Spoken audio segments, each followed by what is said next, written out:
नमस्कार, जय हिंद दोस्तों। आपका अपने YouTube चैनल मिशन बीपीएससी में बहुत बहुत स्वागत है। दोस्तों, जैसा कि आप लोगों को पता होगा, बीपीएससी एईडीओ की न्यू वैकेंसी आई है, जिसमें बात करें तो टोटल नंबर ऑफ पोस्ट जो है वो 935 है। इसी के तहत एडुटेरिया के द्वारा जो एईडीओ का फुल लेंथ टेस्ट लिया जा रहा है, उसी का आज के सेशन में टेस्ट नंबर 8 का डिस्कशन करने वाले हैं।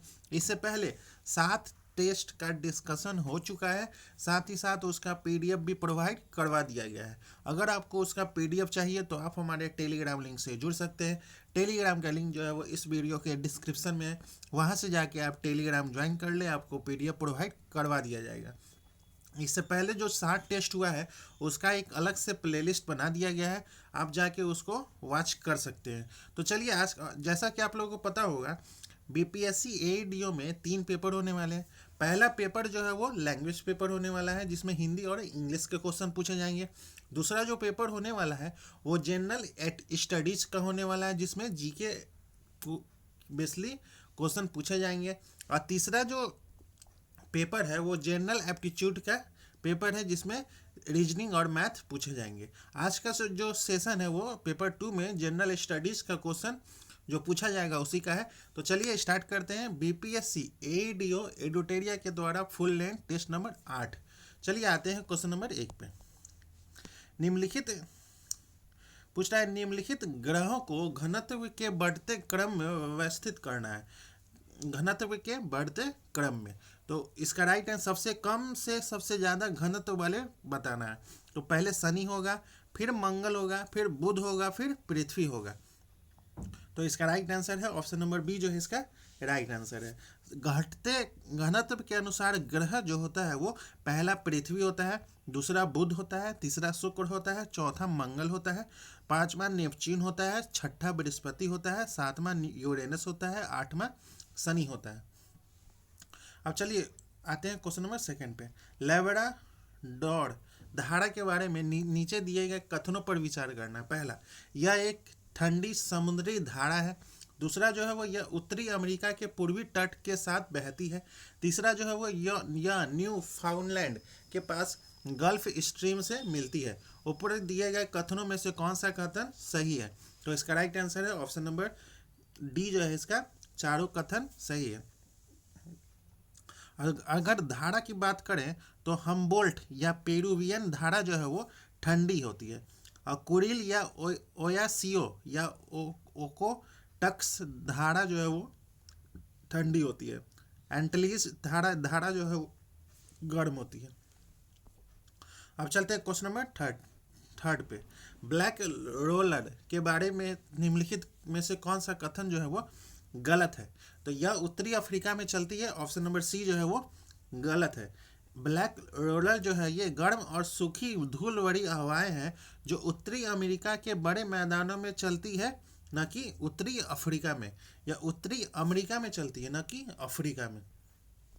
अब चलते हैं क्वेश्चन नंबर 4 पे। कोयना नदी के बारे में निम्नलिखित कथनों पर विचार करना। पहला, यह पश्चिमी घाट से निकलती है। दूसरा, यह कृष्णा नदी की दाहिनी सहायक नदी है। ऊपर दिए कथनों में से कौन सा सही है?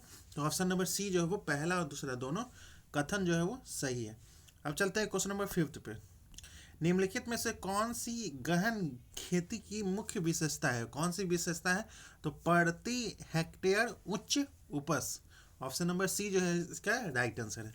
गहन खेती जो होती है वो यह खेती एक ऐसी प्रणाली है जिसमें किसान जो है वो तुलनात्मक रूप से छोटे क्षेत्र में बहुत ज़्यादा श्रम और पूंजी लगाता है।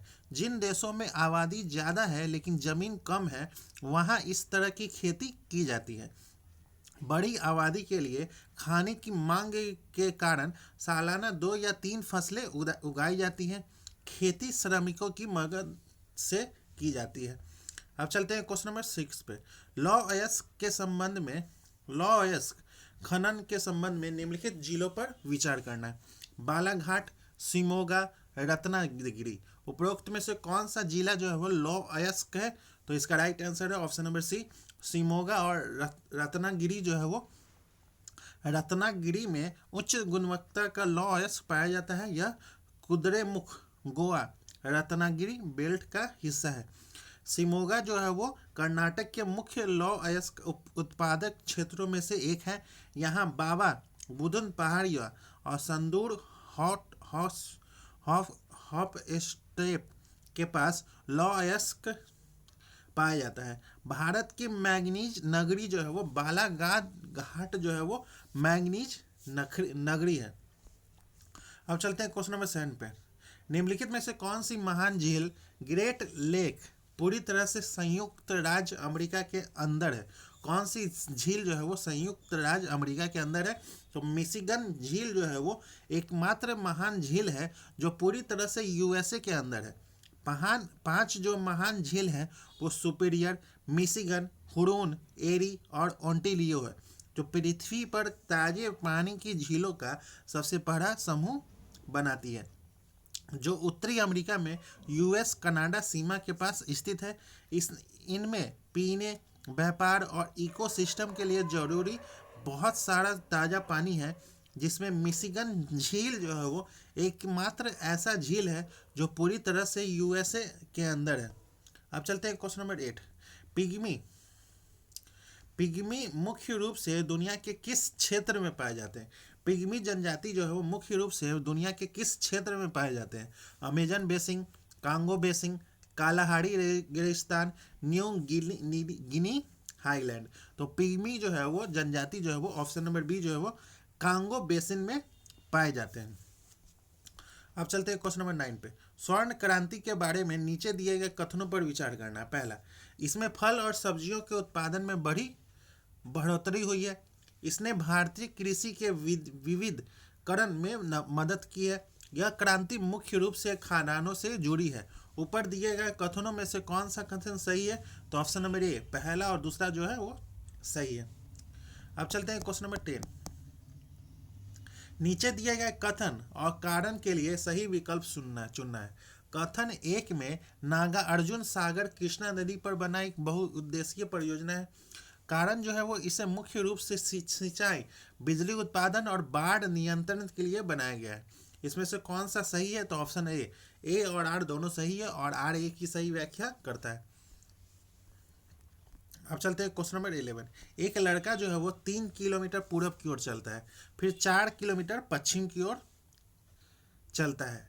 उसकी कुल दूरी 7 किलोमीटर है। पहला, उसका विस्थापन जो है वो 1 किलोमीटर पश्चिम की ओर है। सही विकल्प चुनना है। तो इसका राइट आंसर है ऑप्शन नंबर सी जो है वो सही है। अब चलते हैं क्वेश्चन नंबर 12।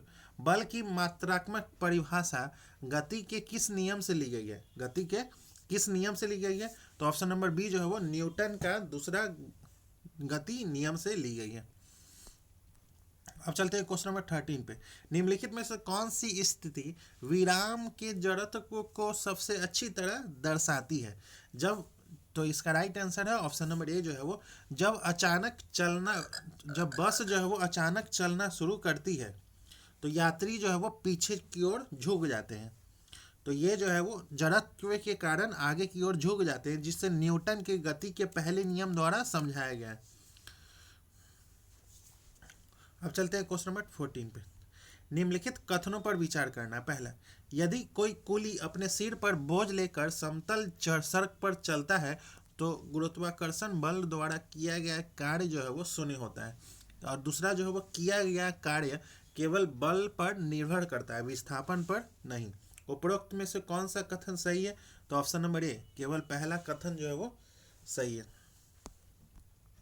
अब चलते हैं क्वेश्चन नंबर 15। सूची 1 का सूची 2 से मिलान करना है। जल विद्युत जो है वो गिरते पानी से ऊर्जा, गतिज ऊर्जा जो है वो गति की ऊर्जा, और स्थितिज ऊर्जा जो है वो स्थिति के कारण ऊर्जा। तो इसका राइट आंसर है ऑप्शन नंबर ए जो है इसका राइट आंसर है।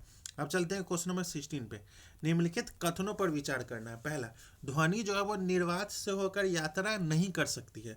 और दूसरा जो है वो ध्वनि गैसों में सबसे तेज और ठोस पदार्थों में धीमी गति से यात्रा करती है। उपरोक्त में से कौन सा कथन जो है वो सही है? तो इसका राइट आंसर है ऑप्शन नंबर ए केवल पहला कथन सही है। ध्वनि एक यांत्रिक तरंग है जिसे यात्रा करने के लिए एक माध्यम की आवश्यकता होती है, इसलिए यह निर्वात में यात्रा नहीं कर सकती है। ध्वनि जो है वो आम तौर पर ठोस पदार्थों में सबसे तेज, तरल पदार्थों में धीमी और गैसों में सबसे धीमी गति से यात्रा करती है। अब चलते हैं क्वेश्चन नंबर 70। सूची 1 का सूची 2 से मिलान करना है। समतल दर्पण जो है वो हमेशा आभासी और सीधा होता है। अवतल दर्पण जो है वो हमेशा वास्तविक और उल्टा होता है। उत्तल दर्पण जो है वो आभासी, सीधा और छोटा होता है। तो इसका राइट आंसर है ऑप्शन नंबर ए जो है इसका राइट आंसर है। अब चलते हैं क्वेश्चन नंबर 18 पे। निम्नलिखित कथनों पर विचार करना। पहला, पदार्थ के कण जो है वो लगातार गतिमान रहते हैं। दूसरा जो है वो तापमान बढ़ने से कणों की गतिज ऊर्जा बढ़ती है। उपरोक्त में से कौन सा कथन सही है? तो ऑप्शन नंबर सी, पहला और दूसरा दोनों कथन सही है। पदार्थ के कणों में गतिज ऊर्जा होती है, वह हमेशा गति में रहते हैं। गर्म करने पर गतिज ऊर्जा बढ़ती है, गति बढ़ती है, कणों की बीच की दूरी बढ़ती है, अवस्था में परिवर्तन संभव है। अब चलते हैं क्वेश्चन नंबर 19 पे। निम्नलिखित में से कौन गैसों में विसरण दिखाता है? कौन दिखाता है? तो कमरे में परफ्यूम का फैलना। ऑप्शन नंबर ए जो है वो विसरण जो होता है वो गति के कारण दो पदार्थों के कणों को आपस में मिलाना। परफ्यूम के मॉलिक्यूल्स हवा के जरिए ज़्यादा सांद्रता वाले क्षेत्र, बोतल के पास से कम सांद्रता वाले क्षेत्र बाकी कमरों में जाते हैं, गैसों में सामान्य विसरण करते हैं। अब चलते हैं क्वेश्चन नंबर 20। सूची 1 का सूची 2 से मिलान करना है। पानी में स्याही जो है वो क्रोमेटोग्राफी, और समुद्री पानी से नमक जो है वो वाष्पीकरण, और पानी से रेत जो है वो फिल्ट्रेशन। तो इसका राइट आंसर है ऑप्शन नंबर बी जो है इसका राइट आंसर है। अब चलते हैं क्वेश्चन नंबर 21। निम्नलिखित कथनों पर विचार करना। पहला, बर्फ का पिघलना एक भौतिक परिवर्तन है, और मैग्नीज जो है वो रिबन का जलना एक रासायनिक परिवर्तन है। उपरोक्त में से कौन सा कथन सही है? तो ऑप्शन नंबर सी, दोनों कथन सही है। अब चलते हैं क्वेश्चन नंबर 22। निम्नलिखित में से कौन सा कथन डाल्टन के परमाणु सिद्धांत से सहमत है? तो एक ही तत्व के परमाणु सभी मामलों में समान होते हैं, ये जो है वो डाल्टन का सिद्धांत है। ऑप्शन नंबर बी जो है इसका राइट आंसर है। परमाणु पदार्थ जो है वो परमाणु नामक छोटे अविभाज्य कणों से बना होता है। किसी दिए गए तत्व के परमाणुओं का द्रव्यमान और गुण जो है वो समान होते हैं। अब चलते हैं क्वेश्चन नंबर 23। सूची 1 का सूची 2 से मिलान करना है। हाइड्रोजन जो है वो संयुक्ता 1, ऑक्सीजन जो है वो संयुक्ता 2, कार्बन जो है वो संयुक्ता 4। तो इसका राइट आंसर है ऑप्शन नंबर ए जो है इसका राइट आंसर है। अब चलते हैं क्वेश्चन नंबर 24। सूची 1 का सूची 2 से मिलान करना है। माइटोकॉन्ड्रिया जो है वो कोशिका का पावर हाउस है। राइबोसोम जो है वो प्रोटीन संश्लेषण है। केंद्रक जो है वो कोशिका का कंट्रोल सेंटर है। तो इसका राइट आंसर है ऑप्शन नंबर ए जो है इसका राइट आंसर है। अब चलते हैं क्वेश्चन नंबर 25। निम्नलिखित कथनों पर विचार करना। पहला, पौधों की कोशिकाओं में एक कठोर कोशिका भित्ति होती है, जानवरों की कोशिकाओं में नहीं होती है। और दूसरा जो है वो क्लोरोप्लास्ट जो है वो सभी जानवरों की कोशिकाओं में मौजूद होते हैं। उपरोक्त में से कौन सा कथन जो है वो सही है? तो इसका राइट आंसर है ऑप्शन नंबर ए, केवल पहला कथन जो है वो सही है।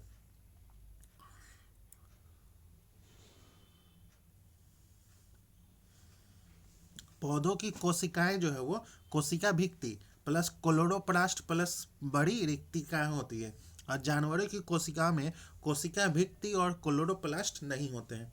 अब चलते हैं क्वेश्चन नंबर 26। निम्नलिखित में से कौन पौधों में एक सरल अस्थायी उत्तक नहीं है? कौन सा नहीं है? तो इसका राइट आंसर है ऑप्शन नंबर डी जो है वो जाइलम जो है वो सरल अस्थायी उत्तक पैरेनकाइमा, कोलेनकाइमा और स्केलेनकाइमा। जाइलम जो है वो एक जटिल उत्तक है जो ट्रैकिड्स वाहिकाओं जाइलम पैरेकाइना जाइलम फाइबर से बना होता है। अब चलते हैं क्वेश्चन नंबर 27। सूची 1 का सूची 2 से मिलान करना है। मुंह जो है वो स्टार्च का पाचन शुरू करते हैं। अब पेट जो है वो शुरुआती प्रोटीन पाचन होते हैं। बड़ी आंत जो है वो पानी का अंतिम अवशोषण करते हैं। तो इसका राइट आंसर है ऑप्शन नंबर बी जो है इसका राइट आंसर है। अब चलते हैं क्वेश्चन नंबर 28। निम्नलिखित कथनों पर विचार करना। पहला, एरोबिक श्वसन में ग्लूकोज जो है वो पूरी तरह से CO2 और पानी में टूट जाता है। मांसपेशियों में अभावही श्वसन में लैक्टिक एसिड बनता है। उपरोक्त में से कौन सा कथन सही है? तो ऑप्शन नंबर सी, पहला और दूसरा दोनों कथन सही है।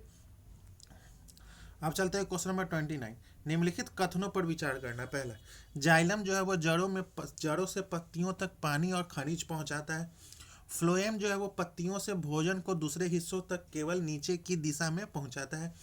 उपरोक्त में से कौन सा कथन सही है? तो इसका राइट आंसर है ऑप्शन नंबर ए, केवल पहला कथन जो है वो सही है। जाइलम जो है वो पानी प्लस मिनरल्स का ऊपर की ओर ट्रांसपोर्ट करता है और फ्लोएम जो है वो भोजन, सुक्रोज वगैरह का दोनों दिशाओं में बहाव ऊपर के नीचे ले जाता है। अब चलते हैं क्वेश्चन नंबर 30। निम्नलिखित में से कौन सा सही सुमेलित है? निम्नलिखित में से कौन सा सही सुमेलित है? तो विखंडन जो है वो स्पाइरो गाइरा, विखंडन जो है वो स्पाइरो गाइरा, ये सही है। और अमीबा जो है वो बाइनरी फिशन, अमीबा जो है वो बाइनरी फिजन ड्यू विखंडन से प्रजनन करता है, मुकुलन से नहीं। और हाइड्रा जो है वो मुकुलन से करता है। और यीस्ट जो है वो मुख्य रूप से मुकुलन से प्रजनन करता है, स्पोर्ज बनने से नहीं। कुछ फंगस जैसे राइजोपस में स्पोर बनते हैं। अब चलते हैं क्वेश्चन नंबर 31। वह कौन सा सेना नायक था जिसे बीजापुर के सुल्तान ने 1659 में शिवाजी को दबाने के लिए भेजा था? किस सुल्तान को भेजा था? इनायत खां, अफजल खां, शाइस्ता खां या सैयद वांदा? तो इसका राइट आंसर है ऑप्शन नंबर बी, जो है वो अफजल खां इसका राइट आंसर होगा। बीजापुर के सुल्तान अली आदिल शाह द्वितीय ने अफजल खां को शिवाजी महाराज को बढ़ती शक्ति को कुचलने के लिए भेजा था। उसने शिवाजी को जीवित या मृत पकड़ने की कसम खाई थी। 10 नवंबर 1659 को प्रतापगढ़ किले की तलहटी में दोनों के बीच मुलाकात तय हुई, जिसमें शिवाजी की साहसिक जीत हुई। इस साहसी जीत ने मराठा साम्राज्य के विस्तार में बड़ी भूमिका निभाई और शिवाजी महाराज की प्रतिष्ठा पूरे भारत में फैल गई। अब चलते हैं क्वेश्चन नंबर 32। अकबर के शासनकाल में पुनर्गठित केंद्रीय प्रशासन के अंतर्गत सैनिक विभाग का प्रमुख जो होता है वो कौन होता है? तो ऑप्शन नंबर बी जो है वो मीर बख्शी होता है। अब चलते हैं क्वेश्चन नंबर 33। निम्नलिखित में से किस सुल्तान ने ईरान की राजतंत्रीय परंपराओं को ग्रहण किया और उन्हें भारतीय वातावरण से समन्वित किया? किसने किया था? इल्तुतमिश ने, रुकनुद्दीन फिरोज ने, अलाउद्दीन खिलजी या गयासुद्दीन तुगलक ने? तो इसका राइट आंसर है ऑप्शन नंबर ए, जो है वो इल्तुतमिश पहला सुल्तान था जिसने फारसी ईरान राजतंत्रीय परंपराओं को दिल्ली सल्तनत के ढांचे में अपनाया और उन्हें भारतीय परिवेश के अनुकूल बनाया। अब चलते हैं क्वेश्चन नंबर 34। निम्नलिखित में से कौन साक्ष्य धौलावीरा से प्राप्त हुए हैं? कौन सा प्राप्त हुए हैं? जल संरक्षण तकनीक। नगर जो वो 3 भागों में विभाजित था, दुर्ग, मध्यम नगर और निचली नगर। हड़प्पा सभ्यता का एकमात्र स्टेडियम प्राप्त हुआ है, तो उपयुक्त सही। तो धौलावीरा से क्या क्या प्राप्त हुआ है? तो उपयुक्त सही इसका राइट आंसर है। अब चलते हैं क्वेश्चन नंबर 35। सकुर खेरा का युद्ध जो है वो 1724 में इनमें से किसके बीच लड़ा गया था? सकुर खेरा का युद्ध तो हैदराबाद के निजाम और मराठा पेशवा के बीच लड़ा गया था। सकुर खेरा का युद्ध परिणाम जो हुआ था, निजामुल मुल्क की शानदार जीत हुई थी और मुवरिज खां युद्ध में मारा गया था। अब चलते हैं क्वेश्चन नंबर 36। निम्नलिखित में से किस सिख गुरु के द्वारा सिखों में पाहुल प्रथा की शुरुआत की गई थी? तो ऑप्शन नंबर डी जो है वो गुरु गोविंद सिंह के 10वें और अंतिम गुरु ने ही पाहुल प्रथा की शुरुआत की थी। इन्होंने 1699 में वैसाखी के दिन खालसा पंथ की स्थापना के समय इस प्रथा को शुरू किया था। अब चलते हैं क्वेश्चन नंबर 37। किस साल डेनिश ईस्ट इंडिया कंपनी ने सभी ट्रेडिंग अधिकार और प्रॉपर्टी ब्रिटिश लोगों को सौंप दिए और देश जो है वो छोड़ दिए? कब? तो ऑप्शन नंबर डी जो है वो 1868 में। अब चलते हैं क्वेश्चन नंबर 38। निम्नलिखित में से कौन अस्थाई बंदोबस्त की विशेषता नहीं है? कौन सा नहीं है? तो ऑप्शन नंबर बी जो है वो अस्थाई बंदोबस्त ने कृषकों के प्रथागत दखल अधिकार को ध्यान में बनाए रखा। ऑप्शन नंबर बी जो है वो सही विशेषता नहीं है। अब चलते हैं क्वेश्चन नंबर 39। 1857 के विद्रोह को दमन करने के लिए के क्रम में निम्नलिखित में से किस ब्रिटिश सैन्य अधिकारी की मृत्यु नहीं हुई थी? किस ब्रिटिश सैन्य अधिकारी की मृत्यु नहीं हुई थी? तो ऑप्शन नंबर बी जो है वो हडसन की मृत्यु नहीं हुई थी। अब चलते हैं क्वेश्चन नंबर 40। निम्नलिखित में से किस आंदोलन में किसानों ने यह नारा दिया था कि हम महारानी और सिर्फ महारानी की रैयत होना चाहते हैं? किस आंदोलन में? तो ऑप्शन नंबर ए जो है वो पावना। यह प्रसिद्ध नारा पावना विद्रोह 1873 से 76 के दौरान दिया गया था। यह विद्रोह जो है वो बिहार के बंगाल के पावना जिले के यूसुफ शाही परगने से शुरू हुआ था। अब चलते हैं question number 41। Deccan education society के संस्थापकों के संबंध में विचार करना है। कौन से संस्थापक थे? तो B G Tilak, Mahadev Ballal Namjoshi, Vishnu Shastri Chiplunkar, Gopal Ganesh Agarkar. Option number B जो है इसका राइट आंसर है। अब चलते हैं क्वेश्चन नंबर 42। निम्नलिखित में से त्रिरत्न का घटक जो है वो नहीं है। बुद्ध, धम्म, संघ या निर्वाण? तो ऑप्शन नंबर डी जो निर्वाण जो है वो त्रिरत्न का घटक जो है वो नहीं है। अब चलते हैं क्वेश्चन नंबर 43। कन्नव वंश के बारे में निम्नलिखित कथनों पर विचार करना। पहला, वासुदेव कन्नव ने कन्नव वंश की स्थापना की थी। दूसरा जो है वो कन्नव ने शोग शासकों की जगह ली थी। कन्नव वंश ने 200 से ज़्यादा सालों तक शासन किया था। उपरोक्त में से कौन सा कथन सही है? तो ऑप्शन नंबर सी, पहला और दूसरा कथन सही है। अब चलते हैं क्वेश्चन नंबर 44। निम्नलिखित में से किस कारण से भारत में 20वीं शताब्दी के आरंभ में नील की खेती का ह्रास हुआ था? किस कारण से हुआ था? तो नई खोजों के कारण विश्व बाजार में इसका अलाव कर होना। ऑप्शन नंबर ए जो है इसका राइट आंसर है। अब चलते हैं क्वेश्चन नंबर 45। हंटर कमीशन की रिपोर्ट में निम्न में से किसके विकास पर विशेष जोर दिया गया था? तो ऑप्शन नंबर ए जो है वो प्राथमिक शिक्षा पर विशेष जोर दिया गया था। अब चलते हैं क्वेश्चन नंबर 46। सूची 1 का सूची 2 से मिलान करना है। इंडिपेंडेंस जो है वो मोतीलाल नेहरू, द पाइनियर जो है वो जॉर्ज एलन, लीडर जो है वो मदन मोहन मालवीय और द नेशनल हेराल्ड जो है वो Jawaharlal Nehru. Option number B जो इसका राइट आंसर है। अब चलते हैं क्वेश्चन नंबर 47। यह कथन किनका है कि ब्रिटिश साम्राज्य जो है वो पूरी तरह से सड़ चुका है, हर तरह से भ्रष्ट, अत्याचारी और हीन हो चुकी है? कथन किसका है? तो ऑप्शन नंबर सी जो है वो सिस्टर निवेदिका का है। अब चलते हैं क्वेश्चन नंबर 48। निम्नलिखित में से किस एक संस्था ने 1875 में हाउस ऑफ कॉमन्स में एक याचिका प्रस्तुत करते हुए ब्रिटिश संसद में भारत के प्रत्यक्ष प्रतिनिधित्व की मांग की थी? किसने की थी? तो ऑप्शन नंबर बी जो पूना सार्वजनिक सभा। अब चलते हैं क्वेश्चन नंबर 49। निम्नलिखित में से किसने गांधी जी को सावधान किया था कि मुस्लिम धार्मिक नेताओं और उनके अनुयायियों के कट्टरपन को प्रोत्साहित नहीं करें? किसने किया था? तो इसका राइट आंसर है ऑप्शन नंबर डी जो मोहम्मद अली जिन्ना ने। अब चलते हैं क्वेश्चन नंबर 50। 19वीं शताब्दी के मध्य भारतीय राष्ट्रवाद पूर्णावस्था में थी। इस तथ्य को मानने वाले इतिहासकार निम्न में से कौन थे? निम्न में से कौन इतिहासकार थे? तो ऑप्शन नंबर बी जो है वो एसएन सेन और आरसी मजुमदार। अब चलते हैं क्वेश्चन नंबर 51। निम्नलिखित कथनों पर विचार करना। पहला, भाग चौथा में राज्य के नीति निर्देशक सिद्धांत शामिल है। भाग चौथा ए मौलिक कर्तव्यों से संबंधित है। भाग पांचवा राज्य सरकारों से संबंधित है। उपरोक्त में से कौन सा कथन सही है? तो ऑप्शन नंबर ए जो है वो केवल कथन सही है। अब चलते हैं क्वेश्चन नंबर 52। निम्नलिखित कथनों पर विचार करना है। पहला, कोई व्यक्ति राज्यसभा का सदस्य होने पर भी प्रधानमंत्री बन सकता है। संविधान के अनुसार प्रधानमंत्री को केवल लोकसभा का सदस्य होना चाहिए।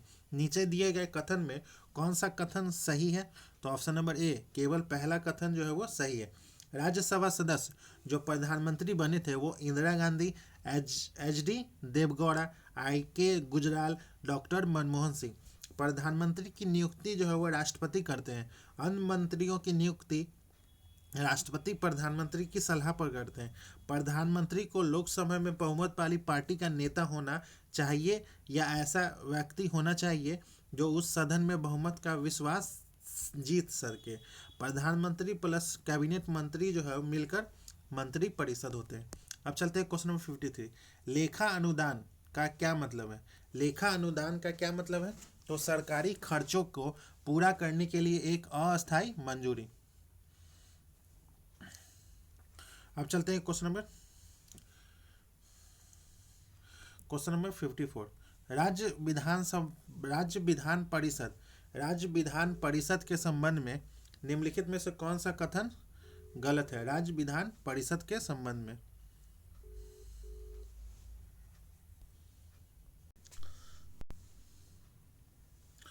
अब चलते हैं क्वेश्चन नंबर 54। राज्य विधान परिषद के संबंध में निम्नलिखित में से कौन सा कथन गलत है? तो सदस्यों को सीधे लोगों द्वारा चुना जाता है। ये जो कथन जो है वो गलत है, ऑप्शन नंबर सी। अब चलते हैं क्वेश्चन नंबर 55। अंतर राज्य परिषद से संबंधित प्रावधान संविधान के किस अनुच्छेद में है? तो अनुच्छेद 263 में है। ऑप्शन नंबर बी जो इसका राइट आंसर है। अब चलते हैं क्वेश्चन नंबर 56। 91वां संविधान संशोधन अधिनियम 2003 किससे संबंधित है? तो ऑप्शन नंबर डी जो है वो उपरोक्त में एक से अधिक से संबंधित है। दल बदल विरोधी उपबंध है, मंत्री परिषद के अधिकार को सीमित करना है, सहकारी संघवाद है। अब चलते हैं क्वेश्चन नंबर 57। भारतीय संविधान की एकात्मक विशेषताओं के संबंध में निम्नलिखित कथनों पर विचार करना है। पहला, संविधान जो एकल नागरिकता का प्रावधान करता है। राज्यों को संघ से अलग होने का अधिकार है। कुछ स्थितियों में केंद्र के पास सर्वोच्च शक्तियां होती हैं। नीचे दिए गए कथनों में कौन सा कथन सही है? तो ऑप्शन नंबर ए जो है वो पहला और तीसरा कथन सही है। अब चलते हैं क्वेश्चन नंबर 58। लोकपाल और लोकायुक्त अधिनियम जो है वो कब लागू किया गया था? कब लागू किया गया था? तो ऑप्शन नंबर डी जो है वो 2014 में। अब चलते हैं क्वेश्चन नंबर 59। निम्नलिखित में से किस संसदीय समिति की अध्यक्षता जो है वो लोकसभा अध्यक्ष करते हैं? तो नियम समिति की अध्यक्षता जो है वो लोकसभा अध्यक्ष करते हैं। अब चलते हैं क्वेश्चन नंबर 60। मौलिक अधिकार उप समिति के अध्यक्ष जो थे वो कौन थे? तो ऑप्शन नंबर बी जो है वो जेपी कृपलानी जो है वो मौलिक अधिकार उप समिति के अध्यक्ष थे। अब चलते हैं क्वेश्चन नंबर 61। भारत की राष्ट्रीय आय का सबसे बड़ा भाग निम्न में से किससे प्राप्त होता है? तो तृतीयक सेक्टर से जो है वो सबसे बड़ा भाग जो है वो प्राप्त होता है।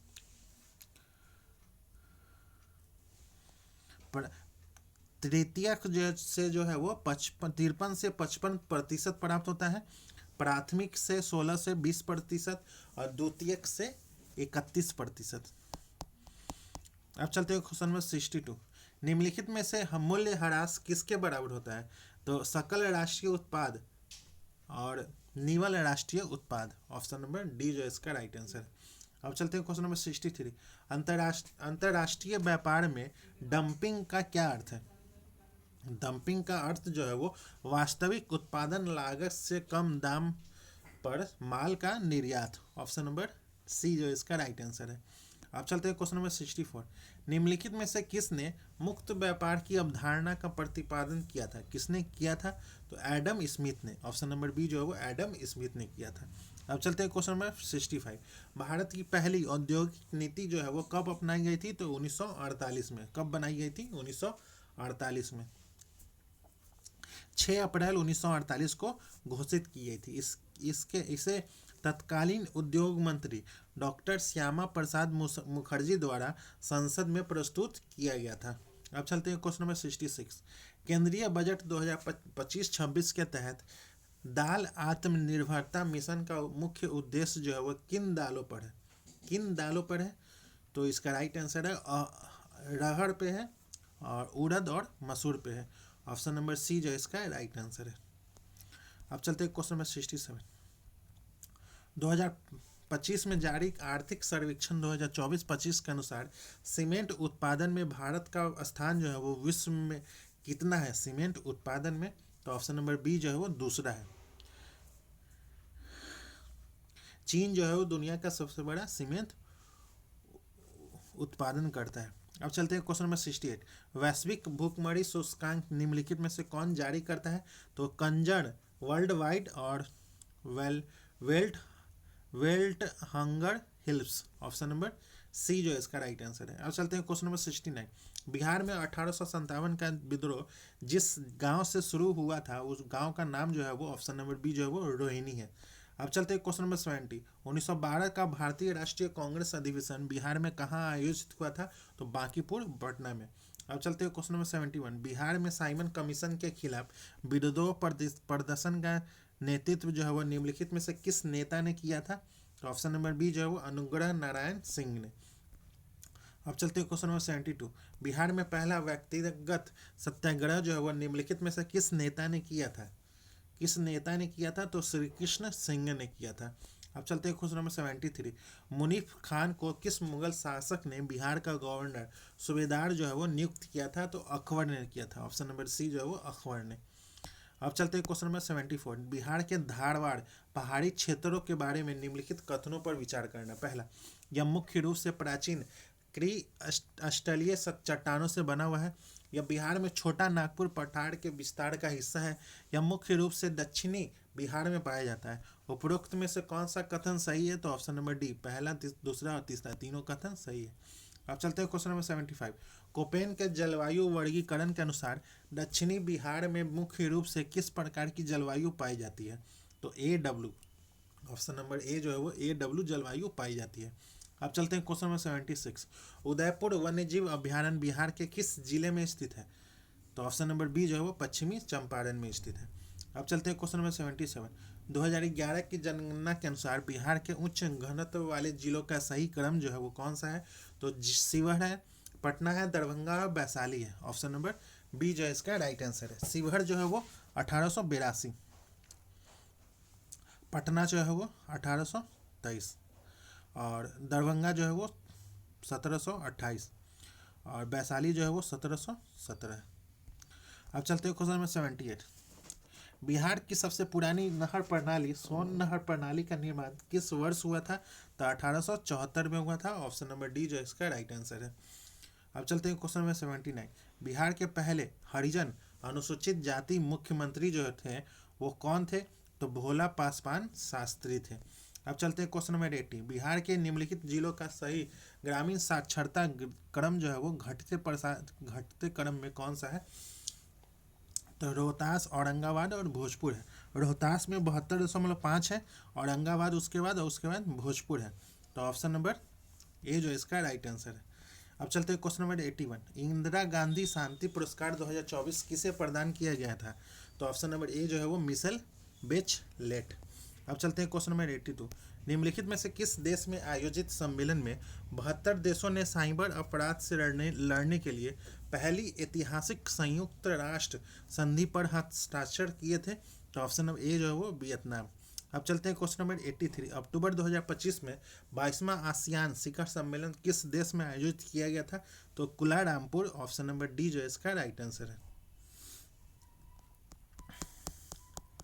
अब चलते हैं क्वेश्चन नंबर 84। हाल ही में मासिक धर्म के लिए सवेतन अवकाश देने वाला भारत का पहला राज्य जो है वो निम्नलिखित में से कौन बन गया है?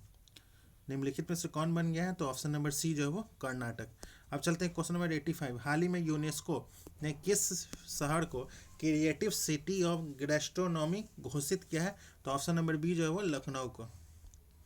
अब चलते हैं क्वेश्चन नंबर 86। बिहार विधानसभा चुनाव 2025 के पहले सलन में कितने निर्वाचन क्षेत्रों में आयोजित किए गए थे? तो ऑप्शन नंबर बी जो है वो 121 निर्वाचन क्षेत्रों में आयोजित किए गए थे। अब चलते हैं क्वेश्चन नंबर 87। राष्ट्रपति द्रौपदी मुर्मू नवंबर 2025 में निम्न में से किस अफ्रीकी देश की यात्रा करने वाली पहली राष्ट्राध्यक्ष बनी है? तो अंगोला की यात्रा की थी। ऑप्शन नंबर सी जो इसका राइट आंसर है। अब चलते हैं क्वेश्चन नंबर 88। हाल ही में कल्याण सिंह नगर नाम का नया जिला घोषित किया गया है। ये किस राज्य का नया जिला है? तो ऑप्शन नंबर ए जो है वो उत्तर प्रदेश का। अब चलते हैं क्वेश्चन नंबर 89। आर्थिक सर्वेक्षण 2024-25 के अनुसार भारत के बैंकिंग क्षेत्र में सकल गैर गैर निष्पादित परिसंपत्तियां कितने साल के निचले स्तर पर चली गई है? तो 12 साल के। ऑप्शन नंबर डी जो है वो 12 साल। अब चलते हैं क्वेश्चन नंबर 90। वित्त वर्ष 2025 में भारत का विदेशी प्रत्यक्ष निवेश प्रवाह सालाना आधार पर कितने प्रतिशत की वृद्धि के साथ 55.6 अमेरिकी बिलियन डॉलर हो गया है? तो ऑप्शन नंबर सी जो है वो 17.9%। अब चलते हैं क्वेश्चन नंबर 91। गणतंत्र दिवस परेड 2025 में कौन सा संस्थान अपने 150 वर्ष पूरे होने के उपलक्ष्य में पहली बार झांकी में शामिल हुआ था? तो ऑप्शन नंबर बी जो है भारतीय मौसम विज्ञान विभाग। अब चलते हैं क्वेश्चन नंबर 92। डॉक्टर के एस चौहान द्वारा लिखी गई पुस्तक parliament powers function and privilege का विमोचन निम्न में से किसके द्वारा किया गया है? तो इसका राइट आंसर है ऑप्शन नंबर ए जो है वो जगदीप धनखड़।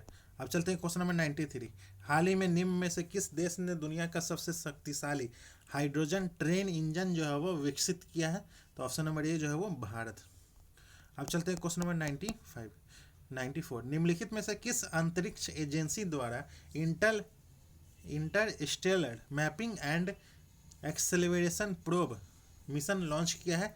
तो ऑप्शन नंबर बी जो है वो नासा। अब चलते हैं क्वेश्चन नंबर 95। सितंबर 2025 में स्वयं सहायता समूह सदस्यों के लिए पहचान पत्र जारी करने वाला पहला राज्य जो बना है वो कौन बना है? तो ऑप्शन नंबर डी जो है वो तमिलनाडु बना है।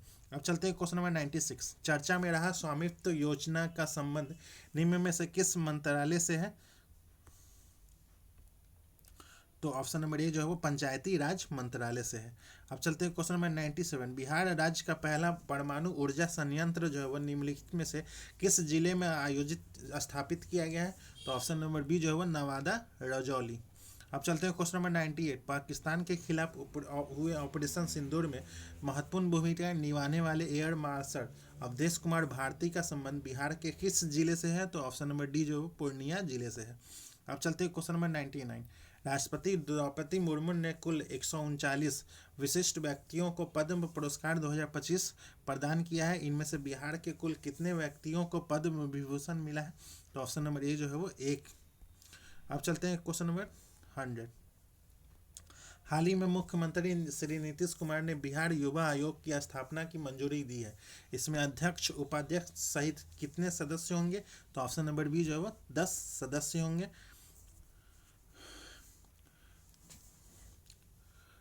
तो दोस्तों आज का सेशन यही समाप्त होता है, जिसमें हम लोगों ने बीपीएससी एईडीओ का जो फुल लेंथ टेस्ट चल रहा है रुटेरिया के द्वारा उसी का टेस्ट नंबर 8 का डिस्कशन किए। अगर आपको इसका पीडीएफ चाहिए तो आप हमारे टेलीग्राम लिंक से जुड़ सकते हैं। टेलीग्राम का लिंक जो है वो इस वीडियो के डिस्क्रिप्शन में है, वहाँ से जाके आप टेलीग्राम ज्वाइन कर ले, आपको पीडीएफ प्रोवाइड करवा दिया जाएगा। तो चलिए मिलते हैं किसी और नेक्स्ट टेस्ट सीरीज के साथ, तब तक के लिए धन्यवाद।